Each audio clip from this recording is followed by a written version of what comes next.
Good evening and welcome to NewsBreak Live. I'm Hiba Samad. Thanks so much for joining us. Flags across the nation continue to remain lowered at half-staff to remember the victims of the tragedy in Virginia Beach, Virginia. The United States flag has been ordered to be flown at half-staff until tonight at all public buildings and grounds, military posts, naval stations, and other facilities by President Donald Trump. It's a way to honor and remember the 12 lives cut short on May 31st when there was a shooting at the Virginia Beach Municipal Center by a former employee. Torrance police joined Special Olympic athletes in the final leg of the annual law enforcement torch run.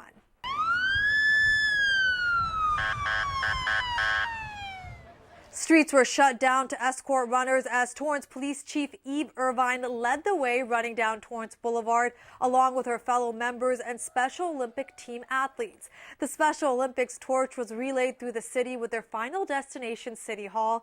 Then the flame of hope continued to make its way to California State University Long Beach for the opening ceremonies of the Special Olympics Southern California Summer Games.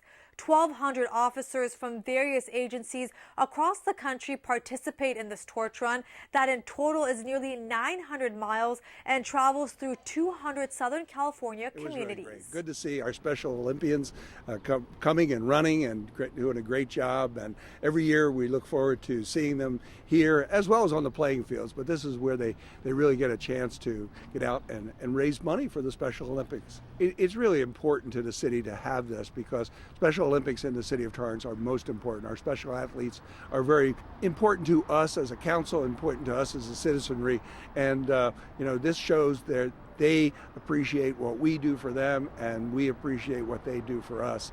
And every Special Olympic is really an important Olympic, and this year is no different. We have a number of our athletes competing, and we always want to see them come back with bronze, silver, or gold, and this is one way we can get them charged up to do that.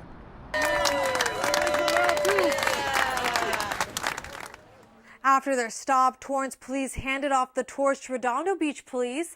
More than 1,100 athletes from the region will compete in track and field, basketball, bocce, swimming, and flag football. The games are one of 4 annual championships held at the conclusion of each sports season. Admission to the games are free and open to the public. It will take place this weekend. A space where you can experience food in a unique way is now open at the Del Amo Fashion Center. The Foodie Space, a museum that features interactive food-themed exhibits created by local artists, is open to the public. It is located right across from Outback Steakhouse at the mall. People will be able to take tons of photos with larger-than-life food exhibits. It's ideal for the serious foodie photo takers. You can also indulge in taking a snap with the colossal glitter fries, playing with an overflowing noodle bowl of pho, an oversized tea set, and much more. Tickets are $20 for Wednesday and Thursday and $25 from Friday through Sunday. For tickets, go to showclicks.com. A local nonprofit organization announces they will be hosting a new fundraiser. Pediatric Therapy Network on August 4th will have their inaugural fundraiser.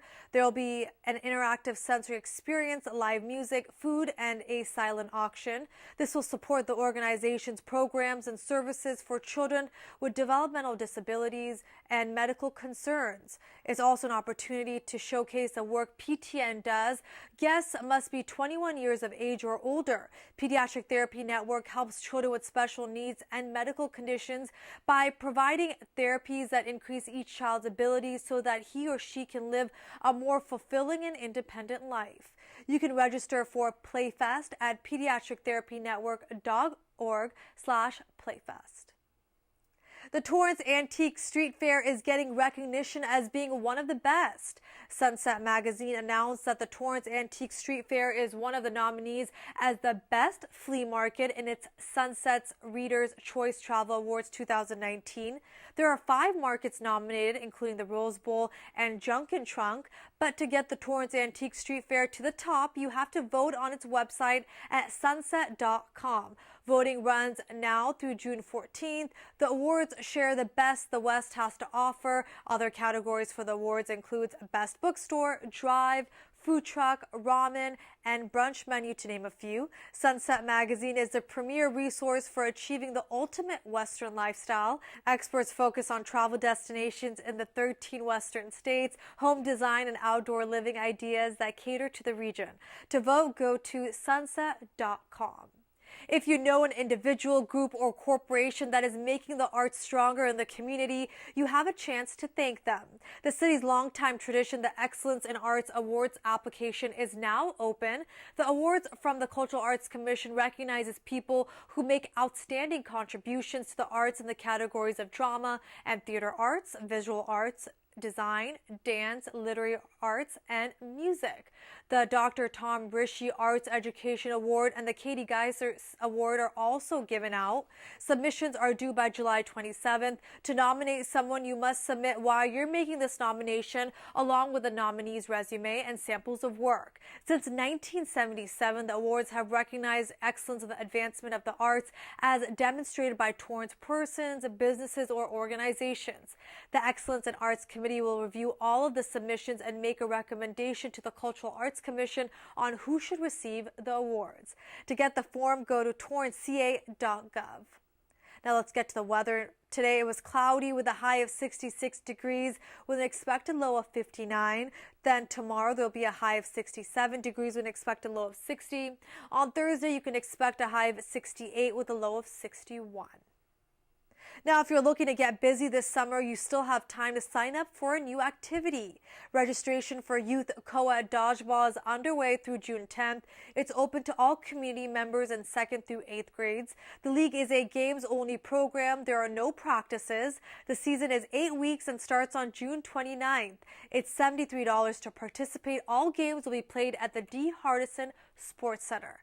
For more information, go to recreation.torranceca.gov. More than 31,000 pounds of ready-to-eat chicken products are recalled, and you'll want to make sure it's not in your freezer. Purdue Foods is recalling the products because it may be contaminated with extraneous materials, specifically pieces of bone.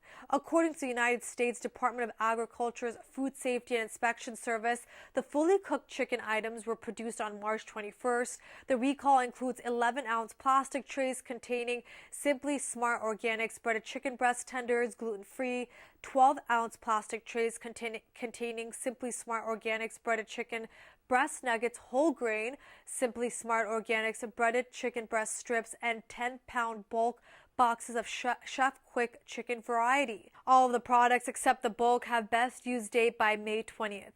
If you have any of these items, throw them away or return them. The Purdue Consumer Care line is 866-866-3703. A popular beauty store is closing its doors for one morning. Sephora announced it will close all of its United States stores tomorrow to host inclusion workshops for its employees. This comes a month after when celebrity R&B singer Sa accused a California store of racial profiling. The artist tweeted about her experience on social media, saying security was called because an employee thought she was stealing. The company posted the notice of disclosure on social media and included a link to its We Belong to Something Beautiful campaign that shows diversity. There is a Sephora at the Del Amo Fashion Center. Now let's get to events. You can voice your opinions on what you would like to see at Torrance Park in the future. This Thursday is the last Torrance Park renovations meeting from 6:30 to 8:30 p.m. at Torrance Elementary Cafeteria. The Community Services Department wants to hear about the design and feedback you have. Then you can donate blood at a local drive this Thursday from 2 to 9 p.m. The Church of Jesus Christ of Latter-day Saints in Torrance is hosting one. Then the summer music series is kicking off at the Del Amo Fashion Center again at 2 p.m. this Saturday.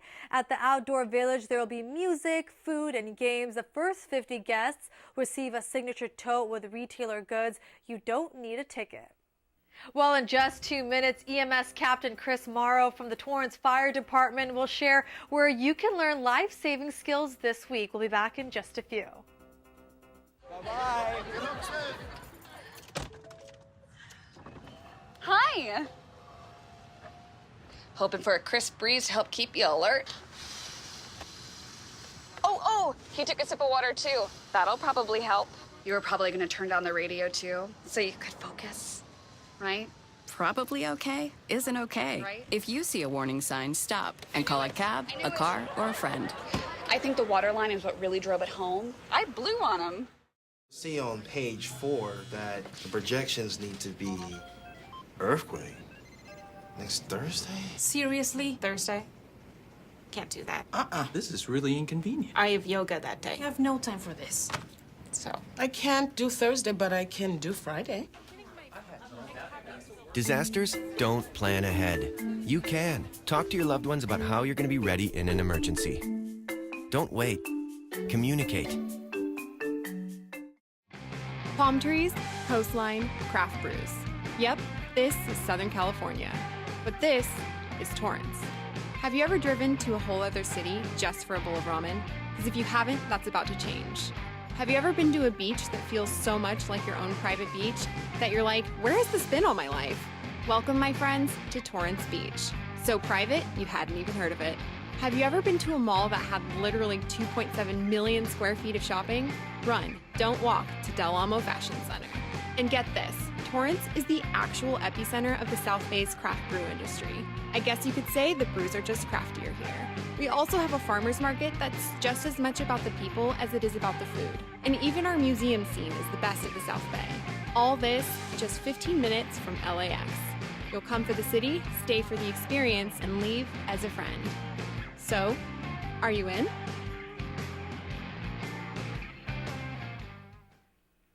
Welcome back to the second half of NewsBreak Live. Joining me is EMS Captain Chris Morrow from the Torrance Fire Department. Thanks so much for joining me this evening. Thank you very much for having me, Hiba. This week is very important as Citizen CPR Awareness Week is underway for another year, and there's few workshops that have already been done, but the last 3 will be this week. So talk to me about the fire department and the partners that you guys have teamed up with to offer free hands-only CPR classes. Sure, Hiba. In 2007, Congress unanimously proclaimed that the first work week in June would be designated CPR week.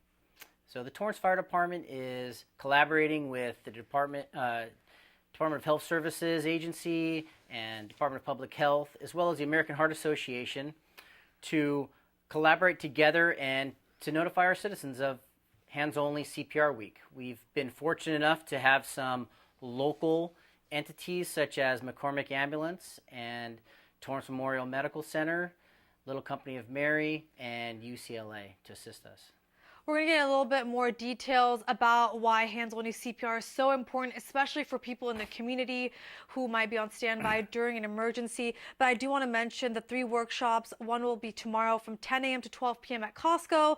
The next this Thursday from 3 to 5 p.m. at Torrance Beach. And then the Del Amo Fashion Center this Friday at 10 a.m. to noon. So if people come out to any of these workshops, what will community members be learning?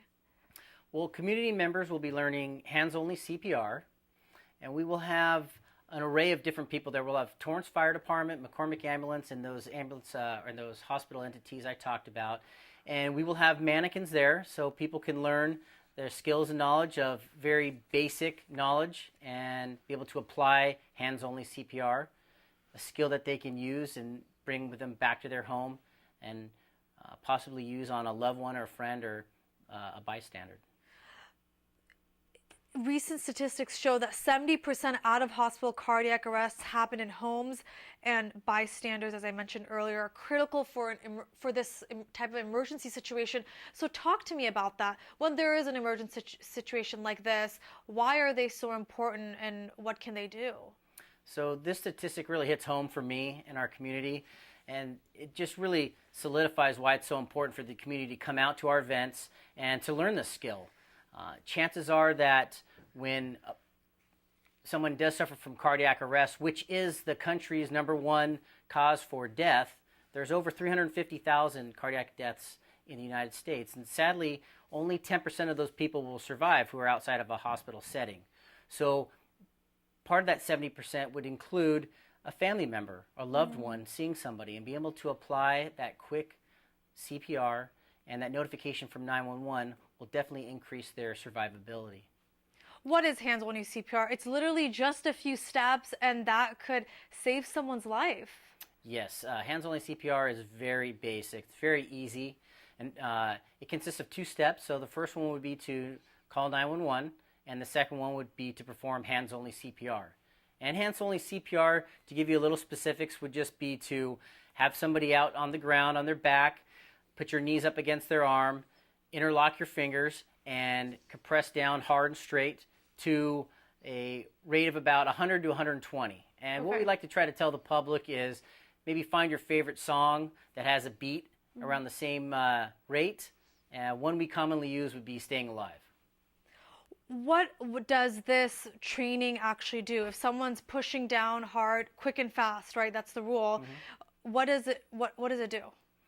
Great. Yes. So to echo what you stated, quick, do it quick, do it hard.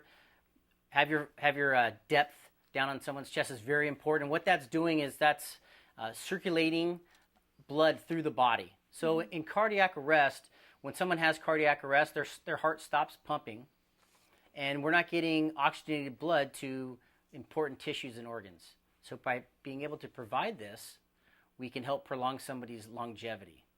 For example, if a bystander can really impact someone's survivability. For every minute that CPR is not done, 7 to 10% of their survivability is going to decrease. Wow. So it's very important to get the CPR initiated right after 911, and it will definitely improve their survivability.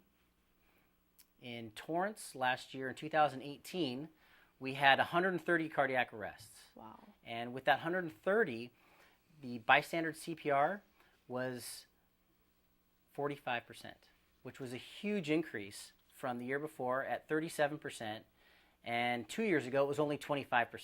So we feel that this awareness with Hands Only CPR and our sidewalk CPR is really starting to make an impact, and we can really see it with our data. Because in 2017, TFD responded to 110 cardiac arrests, and you just gave me new numbers. So this is something that's happening more in the community. And as the EMS captain for the Torrance Fire Department, you obviously see these situations firsthand. So kind of talk to me a little bit about that when you go out into this type of situation. And for example, if there is a bystander who does perform CPR, what do you guys do when you show up? So we feel much better when we show up and we see somebody doing CPR already, because we know that the chances of their survival have increased. So that's a big checkbox for us. We're able to come in there with extensive equipment, up-to-date equipment, and be able to possibly prolong or revive somebody. But again, the point what we're trying to make today is get people out here, learn this skill, so that we can definitely improve as a fire department, help people's survivability, but it really starts with the public. It starts with them, and we're there to take over once we arrive. What is the format of the training? So someone comes out between the time slots starting tomorrow at Costco. How long does the training take? What will they learn? What are you guys using to train individuals? Sure, Hiba. So we would really appreciate it if the public comes out and they sign a sheet, so that we know that they came out and they learned the skill. But it's very simple, very easy. It only takes about 90 seconds to learn it. There's even a video that's about 90 seconds that they can get online, and I'll talk about that later. But yeah, it's just, there's a mannequin on the ground. We have some knee pads. You don't have to get too dirty. And we have a lot of literature as well, so that after you learn the skills of basically finding somebody on the ground, shake and shout, see if they're okay, call 911, determine that they're not responsive, and just do chest compressions. So again, like I stated before, interlocking our arms, keeping your arms stiff, pushing down hard and fast at that rate of 100 to 120 really increases the probability of survivability.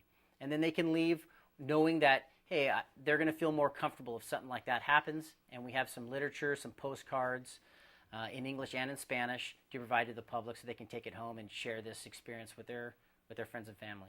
The best part, it's free, it's open to the public, and you guys have it at such central locations across the city. So talk to me, and if you can reiterate why it's so important for just local community members to have this skill in case of this type of emergency. Well, again, like we talked about, the statistic that really hits home is the 70% chance that it's going to be a family member there. Learning this skill is very easy. Everyone should know it. It's free. Come on out. Talk to the firefighters and the nurses and the educators, and be able to feel confident if something happens. What we want to try to improve on is not just the awareness with 911, but be able to do something. And we've seen some tremendous increases in our numbers, like we talked about before. We're really excited about the turnout that we're getting. For example, our first day at Wilson Park, we had over 175 people show up in one day. So we're really excited about that. Come out and see us. We appreciate it. So for bystanders or for people who are watching right now, many of them might be scared to learn something like this because if they're in an emergency situation, what if they don't do it right, or even if they are trained? So talk to me a little bit about that for people who might be trained or for the ones who are not. When they are in an emergency situation, just be confident and just do what you're taught, or what should be the mindset? Obviously, in an emergency situation, you're nervous, the fright and flight and all of that. Sure. Again, statistics show that chances are it's going to be one of your family members or friends that's going to need this assistance. And I think that's where it's going to really help with someone's perspective on whether or not they want to engage and assist somebody. And just, again, keeping it really basic. 2 steps: call 911 and then determine if someone is responsive. Just a shake and shout. Are they talking? And again, starting that simple CPR, hands only, good depth, good rate, and if somebody makes noises or if they start, if they show signs of responsiveness, just continue. The fire department's just minutes away. We'll be there, and we'll take over as soon as we get there. What's the difference between hands-only CPR, which I know we're emphasizing today, and mouth-to-mouth CPR? I guess what's the difference between these two, and is this really specific to cardiac arrests? Well, so that people feel confident and comfortable in what we're teaching. We're not leaving a step out. There's been a lot of data that's been coming out over the years that's really showing that just doing the compressions and circulating and pretty much kind of like what you call priming a pump, getting that blood circulating to the organs and to the into your tissue, to your brain, to your heart, is really going to be what makes the difference on somebody's rapid onset to spontaneous circulation. So we want people to come out. There's 3 more workshops left this week, starting tomorrow, Thursday, and Friday. Is there anything different about this year, or what are you hoping for? Well, what we're hoping for this year, Hiba, is huge volumes of people coming out. So we've determined that certain areas are high volume, such as Costco and Wilson Park Farmers Market, things like that. So we're really focusing to get the word out to as many people as possible this year. And then next year, we're going to try to reach out into areas where maybe some of the locations we picked this time weren't as close to somebody else, and we're going to kind of spread it out throughout the city and try to make the awareness in some areas we might have missed. And for people who may want to brush up on their skills and for any reason can't come out this week, they can always go to cpr.heart.org to see if there's any other local workshops throughout the year. Absolutely. American Heart Association, check the website out. You can find our flyer and our schedule on the Torrance Fire Department Facebook, and we look forward to having people out there. So, Captain Morrow, talk to me a little bit about the intimidation factor. I know we talked about that a little bit, but for any bystander who has to perform this, is there a level of where they might think, okay, am I pushing too hard? I don't want to hurt the person who's already, suffering from a cardiac arrest? Or tell me about that. Sure, Hiba. That's a very common perception that people have, and you're not going to hurt anybody. We're only going to be doing hands-only CPR on somebody who's not responsive. So we need to get that heart pumping again so that we can provide oxygenated blood to the primary organs and tissues. So again, just having good practices of calling 911 first for step 1, and then step 2, performing hands-only CPR, getting your knees and your body up close to their arm and their body, interlocking your fingers, locking your arms, and not worrying about how hard you're pushing down. Push down deep and at a hard, fast rate at 100 to 120. Again, pick your favorite song, or you could use Staying Alive. And if you get tired or you feel like you're doing it wrong, you can always pass it on and have somebody else do it too. The best part about these workshops is that the Torrance Fire Department members will be out there in the field giving people that one-on-one training. That's correct, HIPAA. We'll be out there for the rest of the week, from the 1st through the 7th, and we're looking forward to having you out there. Love to see you. We have our hospitals engaged, our ambulance company, and you can't miss us. We have 2 huge easy ups, Torrance Fire Department, a bunch of mannequins, some literature in English and in Spanish, and looking forward to seeing everybody. Well, thank you so much for your time. Have a good night. Thanks for having me, Hiba. As we mentioned earlier in the segment, there's 3 workshops left this week. Tomorrow from 10 a.m. to noon at Costco, then Thursday at 3 p.m. through 5 p.m. at Torrance Beach. The address is on your screen. Then this Friday at the Delamo Fashion Center at the Lifestyle Wing from 10 a.m. to noon. Well, that does it for NewsBreak Live. If you ever have news or video that you'd like to share, please email us at newsbreak@torranceca.gov. Also, if you missed any portion of the show, you can catch it all on Torrance City Cable's YouTube page. Also, make sure to tune into the Torrance City Council meeting tonight at 7 p.m. Have a great one.